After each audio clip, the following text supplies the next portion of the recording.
The small coastal town of Ravenswood lived and breathed by its secrets. It was in the salt-scoured wood of the docks, the whispered gossip in the Sea Spray Tavern, and the way the fog clung to the cliffs like a shroud. But on the morning of October 26th, the town gained a new secret, one that would crack its placid surface wide open.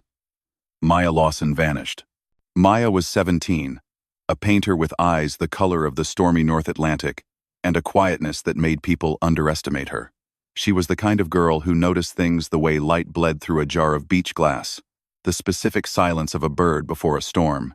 The official story, as told by her father, prominent cardiologist Dr. Alistair Lawson, was simple. They'd had an argument the night before, typical teenage stuff about college applications. He'd gone to bed, and when he woke up, her bed was empty, her window open, her phone, purse, and favorite worn leather jacket were still in her room. Only Maya was gone. Detective Eva Rostova, new to Ravenswood and its labyrinthine loyalties, was assigned the case. Eva was a transplant from the city, her accent still sharp against the town's soft vowels, her cynicism a poor fit for a community that preferred to believe the best. She saw the perfectly manicured lawn of the Lawson house, the tasteful, cold art on the walls, and the controlled grief on Dr. Lawson's face. She saw a story that was a little too clean. The first crack appeared when Maya's best friend, Liam, a nervous boy with a camera always around his neck, handed Eva a USB drive. "She told me to give this to the police if anything ever happened to her," he whispered, his eyes darting around the school parking lot as if the air itself might be listening.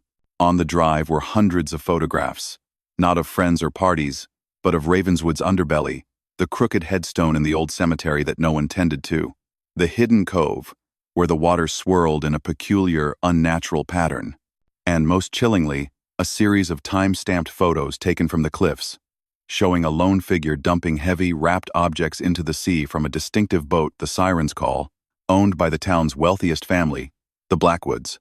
Eva's investigation became a ghost haunting the edges of Ravenswood's power structure. The Blackwoods, led by the patriarch Silas, a man whose smile was as cold as a fish's kiss, dismissed the photos. "A child's fantasy. Our boat is often used by the fishing crews. Anyone could have taken it." But Eva knew Maya was no fantasist. She was a documentarian. She began to piece together a different Maya from the quiet daughter the town thought it knew. This Maya spent her free time in the town archives, researching old shipwrecks and industrial accidents. She volunteered at the nursing home, listening to the rambling stories of old sailors. She was assembling a puzzle, and Eva was desperately trying to find the box lid with the picture on it. The town's resistance grew palpable. Evidence went missing from the station. Witnesses clammed up, their faces closing like doors. An anonymous note was left on Eva's windshield.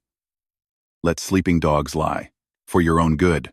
The break came when Eva, poring over Maya's photos of the cove, noticed something the girl had circled in digital red. A faint, iridescent sheen on the water, even on cloudy days. Environmental testing revealed a toxic chemical cocktail, a byproduct of an industrial process outlawed decades ago. It was linked to the old Blackwood textile mill, which had mysteriously burned down in the 1980 seconds, a fire that had conveniently erased its financial records and, according to the archives Maya had been studying, the wrongful death settlement for 3 workers who had simply disappeared.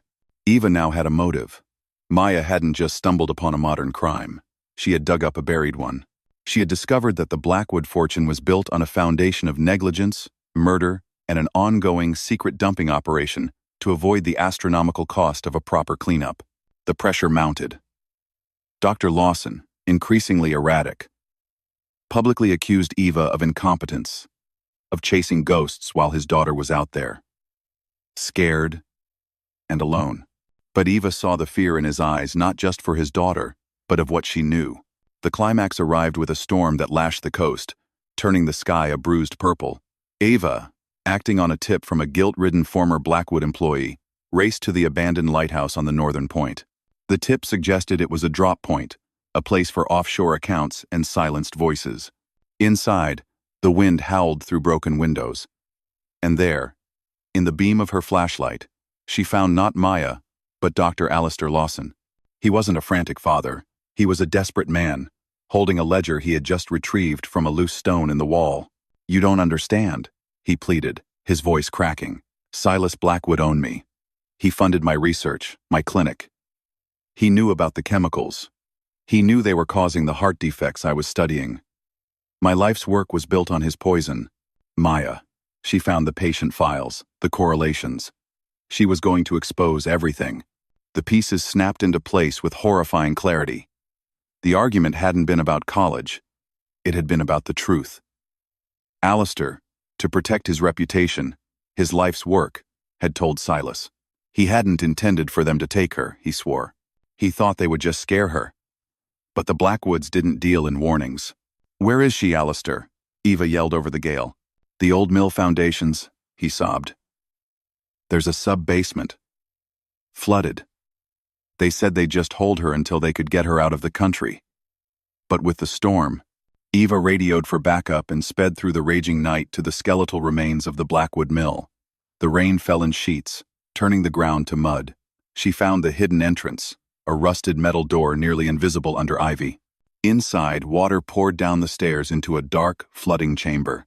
And there, chained to a pipe, the water rising to her chest, was Maya. She was pale, shivering, but her stormy eyes were wide open, burning with a fierce will to live. As Eva waded into the icy water, fighting the current to pick the lock on the chains, figures appeared at the doorway. Silas Blackwood and his son, their faces hard and final. They had come to tie up the last loose end. A standoff ensued in the flooding dungeon, the roar of the storm and the rising water their only audience. But Eva's backup wasn't far behind.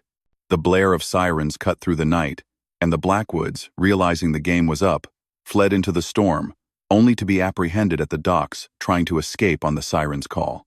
Maya was saved, her body racked with hypothermia, but her spirit unbroken. The story that exploded in the following weeks was more shocking than any thriller. The corruption ran deep, ensnaring the mayor, the police chief, and the town's most respected doctor. Ravenswood's pristine image was shattered, its secrets laid bare on the front page of every newspaper.